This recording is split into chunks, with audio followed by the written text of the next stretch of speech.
আমার ভাইয়ের, আমার বন্ধুগণ, আল্লাহ পাক কোরআন কারীমের মধ্যে বলছেন, ইনফিরু খিফাফাও ওয়া সিকালাও ওয়া জাহাদু বিআমওয়ালিকুম ওয়া আনফুসিকুম ফি সাবিলিল্লাহ ذلكم خير لكم إن كنتم تعلمون।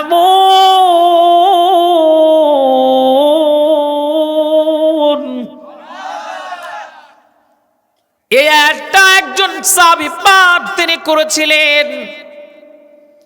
তিনি যখন বৃদ্ধ হয়ে গেছেন, ঘরের মধ্যে শুয়ে আছেন, উঠতে পারেন না, বসতে পারেন না।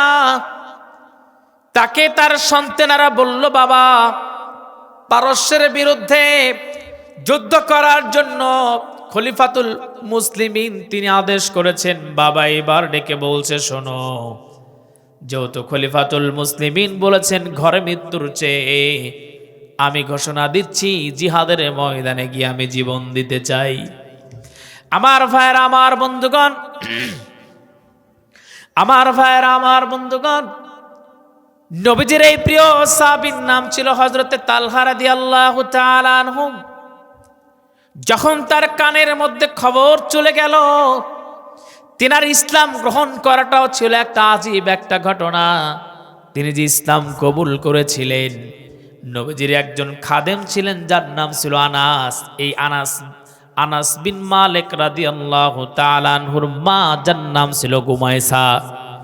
সেই গুমাইসা যখন তিনি তার স্বামীকে হারিয়ে ফেললেন, যখন তার স্বামী চলে গেলেন দুনিয়া থেকে, বিধবা তিনি হয়ে গেলেন, এবার এই যুবক, এই সাহাবীটা তিনি চিন্তা করলেন, তখনও তিনি ইসলাম কবুল করেন নাই।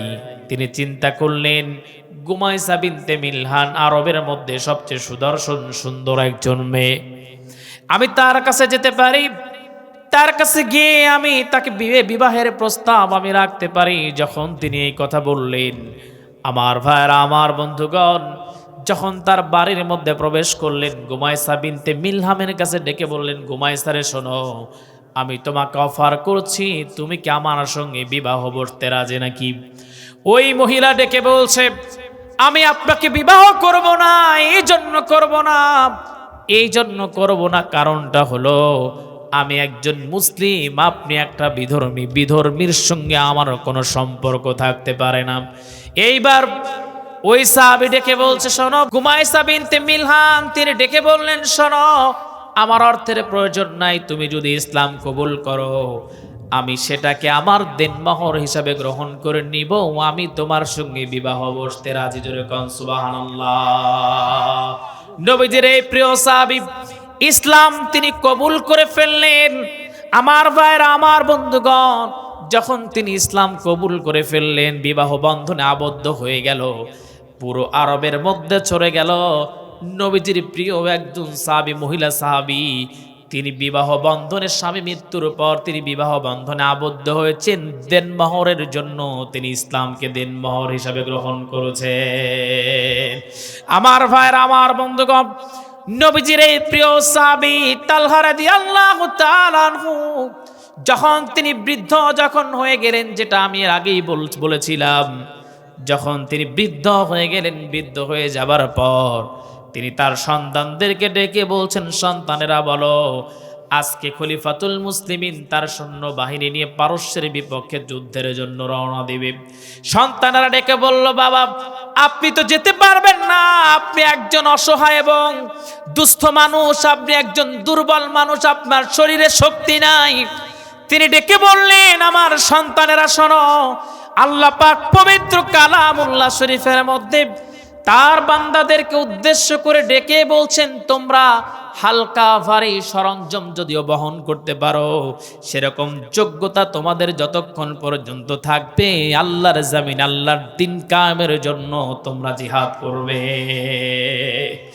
আমার ভাইরা, আমার বন্ধুগণ, অসুস্থ শরীর নিয়ে তিনি জিহাদের ময়দানের জন্য রওনা দিয়ে দিলেন। যখন তাকে নিয়ে যাওয়া হলো, যখন রওনা দিয়ে ফেলেছেন, কাফেলা যখন রওনা দিয়েছে সাগরের মধ্যে গিয়া, তখন নবীজির এই প্রিয় সাহাবী অসুস্থ হয়ে পড়লেন। অসুস্থ হয়ে যাওয়া মাত্রই সকল সাহাবায়ে কেরামেরা চোখের পানি ফেলে ফেলে কান্না করতে লাগলেন। তারা ডেকে ডেকে বলতে লাগলেন, নবীজির এই প্রিয় সাহাবীর তো কপালটা ধন্য, আজকে নবীজির এই প্রিয় সাহাবী আজকে জিহাদের ময়দানে যাবার পূর্বে রওনা দিয়েছে, ঠিক সেই সময় সাগরের মধ্যে দুনিয়া থেকে বিদায় হয়ে গেলেন। আমার নবীজির প্রত্যেকটা সাহাবীরা কান্না করতে লাগলেন, তার দেহটাকে নিয়া একটা দ্বীপের মধ্যে নিয়ে সেখানে সমাহিত করলেন, আর চোখের পানি ফেলে ফেলে কান্না করলেন। আর সবাই ডেকে বলল, শোনো, নবীজির প্রিয় সাহাবীর মনের তামান্না ছিল, আমি ইকামতের দিনের পক্ষে জীবন দিতে চাই, আমি জিহাদের ময়দানে গিয়ে জীবন দিব।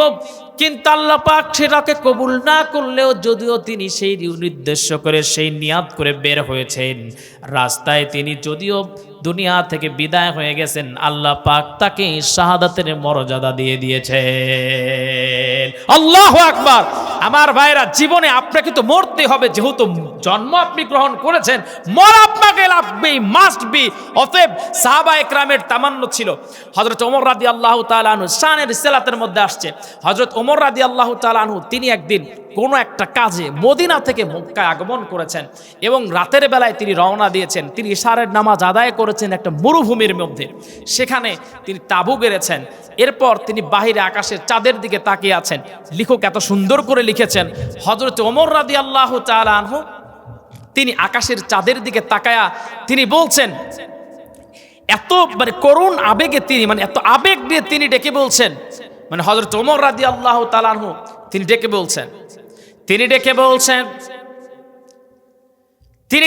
বলছেন আল্লাহুম্মা রযুকনি শাহাদাতান ফি সাবিলিক ওয়াজআলনি কবরি ফি বালাদি রাসূলিক। তিনি ডেকে বললেন, আয় আল্লাহ, আমি ডেকে বলি তোমাকে, আমাকে তুমি শাহাদাতের মৃত্যু দিও, আর তোমার কাছে বলি আমি ওমর, আমার মৃত্যুটা যেন আমার নবীজির মদিনায় হয়ে যায়। হযরত ওমর রাদিয়াল্লাহু তাআলা আনহুর ওই রাতের দোয়া আল্লাহ ফিরায়া দেন নাই, আল্লাহ পাক তার দোয়াকে কবুল আর মঞ্জুর করে নিয়েছেন। আমার নবীজির পাশে দুইজন সাহাবীর কবর রয়ে গেছে, একটা হলো হযরত আবু বকর রাদিয়াল্লাহু তাআলা আনহু, আর একটা হলো খলিফাতুল মুসলিমিন হযরত ওমর রাদিয়াল্লাহু তাআলা আনহুর কবর। জোরে কোন সুবহানাল্লাহ। আমার ভাইরা, আমার বন্ধুগণ, আমার সবচেয়ে মনে পড়ে যায় যখন যেই আলোচনাগুলোতে, যেই মাহফিলগুলোতে জিহাদের আলোচনা করি, মনে পড়ে যায় আল্লামা সাইদির কথা। আহারে বেচারার তামান্না ছিল, আল্লাহুম্মা রযুকনি শাহাদাতান ফি সাবিলিক, আল্লাহ তুমি আমার শাহাদাতে মৃত্যু দিও। আমি ব্যক্তিগতভাবে বলি, 50টা বছর তিনি তাফসীর করলেন, পথহারা যুবকদের তিনি রাস্তা দেখালেন। অতঃপর আল্লাহর এই গোলামটারে আল্লাহ পাক তার করে নিলেন, জেলের মধ্যে 13টা বছর ছিলেন। এই জেলের মধ্যে আল্লামা দেলাওয়ার হোসাইন সাঈদী রাহমাতুল্লাহি আলাইহি তার রবের এতটাই নিকটে চলে গিয়েছেন, আমার মন বলে তিনি 13টা বছর শুধু তার রবকে সময় তিনি দিয়েছেন, ঠিক কিনা? তিনি কোরআনের হাফেজ হয়েছেন, তিনি তাফসীর লিখে গেছেন, তাফসীরে সাঈদী। আল্লাহু আকবার।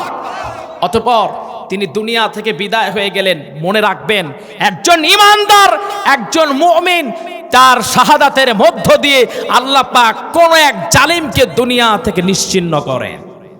ঠিক যেমনটা একটা ফ্যাসিস্টকে আল্লাহ পাক আমাদের দেশ থেকে তার জামাই বাড়ি পাঠাইছে। মনে রাখবেন, আমাদের প্রিয় হাদি ভাই চলে গেছেন, কিন্তু তিনি ভারতের আধিপত্যের কাছে মাথা নত করে যায় নাই। অতএব যুবকেরা, তোমরা আগামীতে অঙ্গীকারবদ্ধ হও, আগামীর বাংলাদেশ গড়ার জন্য একামতে দ্বীনের পক্ষে কারা কারা আছো, হাত উঠায় আল্লাহরে দেখায় দাও।